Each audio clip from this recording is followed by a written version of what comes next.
Hey guys, what's up? My name is Alexis, and today I'm going to tell you a little bit about college, answer some questions for you about getting in, college life, and what to expect overall. So I'm going to just jump in, start by telling you a little bit about myself. My name is Alexis, like I said. I am a first year at The Ohio State University. Go Bucks. Best school ever. I fucking love it. Oh, sorry. I freaking love it. I major in fashion and retail. So far I'm not minoring anything, but we'll see how that goes. I came into Ohio State with a few credits. I was a CCP student, dual enrollment, college credit plus, whatever you guys call it. I'm from Springfield, Ohio, which is about 45 minutes from my university. And I'm actually at home right now. It's the weekend, and my friend was like, have you ever thought about making a YouTube channel? And I was like, I mean, yeah, I've thought about it, but like, I don't know. Like, he's like, well, what's stopping you? So I'm like, you're right. So I just sat down real quick and decided I'm going to make a video about something I'm actually know about, and that's the process of getting into college. So I'm a first generation student. So things were pretty tricky for me. If you're a first gen student, you can relate. It's going to be a little bit harder on you, obviously. So my first piece of advice would be, I guess this is dependent on what grade you are in, how far in high school you are, but it's really important to find a college readiness program to be in. It's super important, especially as a first generation student. I was in a program called Upward Bound. It's federally funded. A lot of people, celebrities were in it, like Angela Bassett. I think Oprah was in it. Like a lot of people you wouldn't even know. I definitely wouldn't be in college if it weren't for that program, because they helped me step by step. So now I can help you step by step a little bit, just give you kind of the rundown. So some very important things to remember when getting into college: tests, applications, and what else? FAFSA. So I'm gonna start trying to hit on those as quickly as possible, because I don't want to make this a 30-minute video. But sorry, it's my dog. So let me start off with test scores and testing. So the scores that schools are going to be looking for are your SATs and your ACTs. And I'm just going to be honest with you, a lot of schools, it's kind of either or. So if you take the SAT, that's more writing, reading based. And if you're taking the ACT, it's more math and science based. I would recommend taking both. Most colleges, like I said, they take either or. So pick the score that's best for you.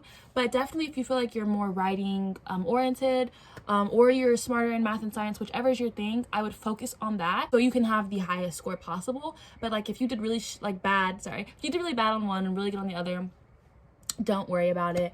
And also I would say, if your school lets you take it multiple times for free, definitely utilize that opportunity.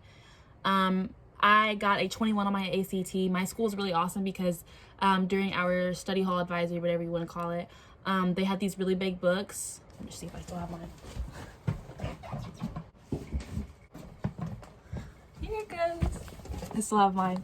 We had this really big ACT prep book, and like every day we had like a 30-minute study hall, and we would answer like 5 questions, and then like go over it. And it was like, it's a really cool program. I mean, it definitely, I guess it helped me because I got a 21, which isn't amazing, but as a not math science oriented person, that's a pretty good score. Next would be FAFSA.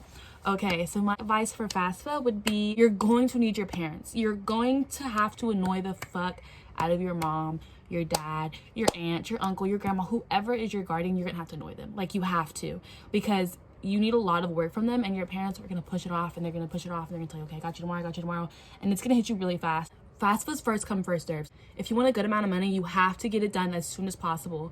Literally as soon as it opens up. I think it opened up in October, so you should have had it done. I'm pretty sure the early deadline for most schools is in February. So if you don't have it done, you need to get that done. Like, I know it's really hard, especially with how much documents they need.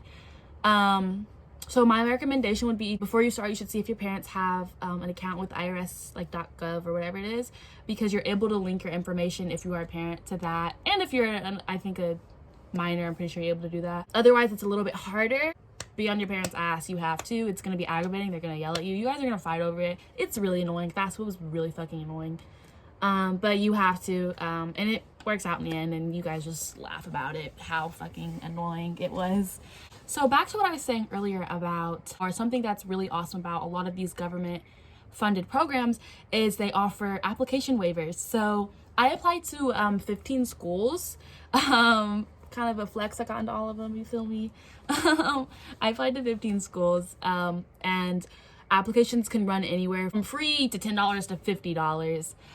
So as someone who applied to 15 schools, if I had paid even $20 for all of that, I would have been racking up like $300 in application fees. And that's not what's up. But lucky for me, I'm in a program that offered me waivers for every single place I applied to. Also, the common application. Definitely do it on the common application, because a lot of the common app schools waive their fees if you use the common app. I can't remember, I haven't done it in a year or so. Common app for sure is going to be your best friend. If you're not in a college readiness program, I'm pretty sure you can just go to your school office and ask someone, your guidance counselor, because these waivers are not hard to obtain. Ask around. I think that's something important when applying to college. You're going to need to know anyway. Just ask around, ask your counselor, ask an adult. Someone knows the answer. Hound someone, annoy the fuck out of someone. It's your future. Like, who cares about annoying someone? Something that one of my mentors taught me was, if you want something done, you got to go into their office. You got to have a list of questions. You got to ask all of them. It's like, forget email, forget calling on the phone. You have to go in their office, sit in front of them, and make them answer all of your questions. And that's how you're going to get where you want to get. So, in college, let me tell you something. College, people tell you it's not for everyone. Don't let anyone tell you it's not for you. Don't let anyone tell you they had a bad experience or they didn't even have experience altogether and discourage you from getting into college. Like, it's gonna be so different for everyone, but I promise you, the only way you're gonna figure out if it's really for you is if you go in there and you try. Like, that's literally it. College is great. Like, college is amazing. They're like, oh well, college isn't all that. Like, it's not what you see. It actually is what you see in movies. Like, just saying, like, I'm gonna keep it real with you. College is amazing. The parties are crazy. The people are awesome. Some of them aren't so awesome, but college overall is really an amazing experience that you have to figure out and you have to experience it yourself before you make an opinion on it. Let me talk about classes a little bit. So you're gonna have really big class sizes and you're gonna have really small class sizes. At Ohio State, it's one of the biggest campuses in the like populations in the nation, I think. So you have really big class sizes and you have really small class sizes. And speaking from experience, neither is better or worse. I honestly like bigger ones better, because there's more people you can talk to and interact with, and study with and ask questions and trade numbers and contact information. There's nothing wrong with small classes. I guess you're more hands-on, more personal with your professor, but you can really do that. Even if your class size is big, you email them, come in class a little early, talk to them, you leave a little late to talk to them. It really doesn't matter. I think both are awesome. Like I said, though, bigger class sizes are my favorite, and they're usually more fun. I don't know, because I feel like the professor feels like they have more people to entertain. But that's just from my experience. I would say my tip for classes, it would be to go every single day. Even if it seems easy, even if they're reading off slides, even if all of the information is on Carmen, Blackboard, whatever, go to class. It's gonna help you, I promise you. People will tell you attendance is not mandatory, and then we'll have in-class bonus points. They'll go over stuff that isn't on the slides, and just, if you can go, just go, because there are definitely gonna be days where you really can't go, and you've already fucking missed 10 days sleeping in. Now what? How many days before the exam and you feel like you don't know anything? That's why it's really important to go to class if you can. If you're on campus, there's no reason why you shouldn't be going to class. Speaking from experience, there were classes that were so easy for me, but I didn't finish as well as I could have because I did not go to class, and it actually did have an effect on my grades. Attendance is really important, so make sure you go. Dorm life. Okay, let me tell you something. You're not gonna get that dorm straight out of Zoe 101, PCA. Like, it's not gonna happen, especially your first year. I'm gonna keep it real with you. You're not going to. Like, if you don't know who your roommate's gonna be, reach out. So something that I did was Ohio State like had a Facebook page, OSU class of 23, and like everyone was like looking for roommates, and you can find people, connect with people who you know are going to your school. Try to find someone with some common interest with you so you have some familiarity with someone, because dorms are not going to be great. Like, you're going to go in there, depending where you go, it's going to be just a big box. It could be 2 big boxes next to each other. Ours was 2 big boxes and 4 of us all together. And because I got to get to know my roommates, it was by random because I picked someone, but it was like this miscommunication. And I ended up being paired with some random girls. But because we talked prior, we got the chance to get to know each other a little more, figure out what we like, what kind of things we want in our rooms, the kind of things we should bring. And we also rearranged all the furniture before we even got there, which was really helpful. So I would say with dorm life, you really just need to make the best of what you got. When you get there and you walk in and you're expecting so much and then you open the door and it looks like a prison cell, you're gonna be really disappointed. Just make the best of what you got. Like bring, what are those things called that everyone's dorm has it? Tapestry. One of those big things. Tapestries, rugs, plants, lights. That's what literally every not basic, but that's the basic college what you need for your dorm. My roommate got a Keurig machine. All of the Ohio State dorms come with a mini fridge and a microwave. If yours don't, bring one, you're gonna need it. My dorm was pretty cool because we also got a bathroom with it. All depends on your school. And I would say, so some very important lessons I learned in college, there are a few, like I said, go to class, but some more important ones I would say were to be yourself. It's so important. I think that's something they tell you all of growing up, to be yourself, but it's really important once you get into college. Something my dad taught me was, if you be yourself, you will attract the right people.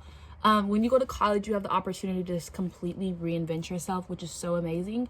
You get to go there and people don't know you based off of your ex. They don't know you off of your sister. They don't know you off of who you're friends with. You get the chance to be your own person finally, but that does not necessarily mean that you have to act like you like this. You have to act like this to fit in.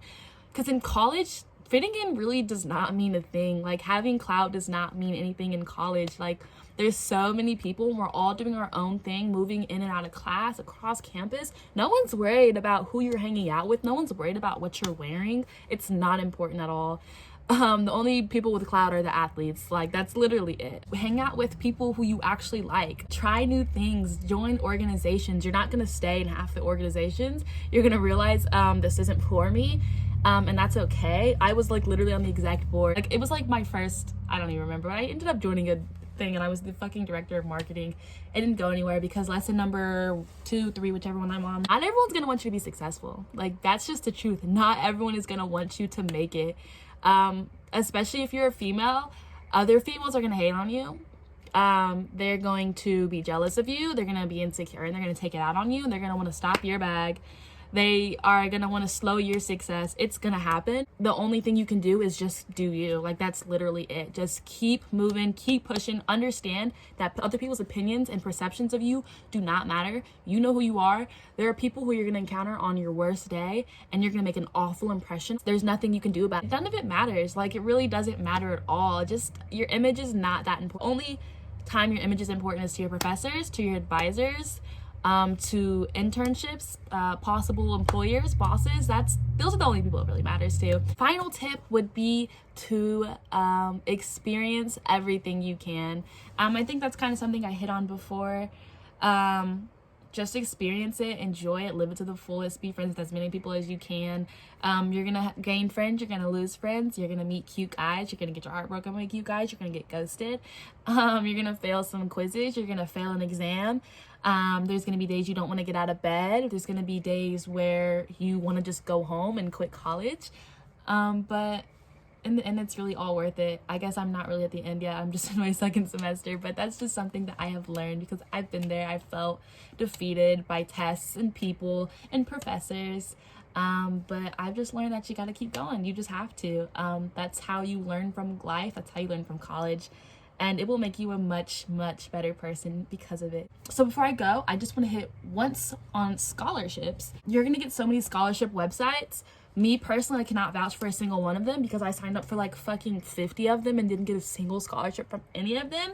What you need to do is you need to look out for local scholarship foundations, grants, people that are local, people you know, people who know someone you know. Talk to your guidance counselor. Program I was in, I got a scholarship from them, another outside scholarship, and then my little old town that has absolutely nothing has its own foundation for scholarships and grants for students, which I knew nothing about. It just took a guidance counselor saying something. All I had to do was search them up on Google and I applied and I got a scholarship. So I would definitely say do not focus your time on these scholarship websites. I don't know how they work. Like I said, I can't vouch for them. Maybe they do work. They haven't worked for me. The best thing I learned was asking people, asking adults who knew people. There are small businesses in your town who have scholarship opportunities, and it's up to you. So my final lesson would be to keep asking around and ask for advice and ask questions. ask questions is my most important advice. What's the saying? Closed mouths don't get fed. You're never gonna know unless you go ask someone. They don't give you the answer that you want, go ask someone else. Like, just keep asking, because at the end of the day, it's your future. And you're not gonna get far unless you want to.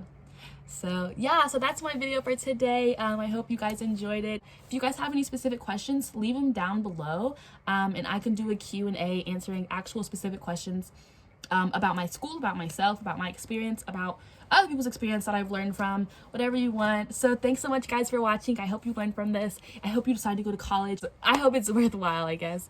Thanks so much for watching, guys. Bye.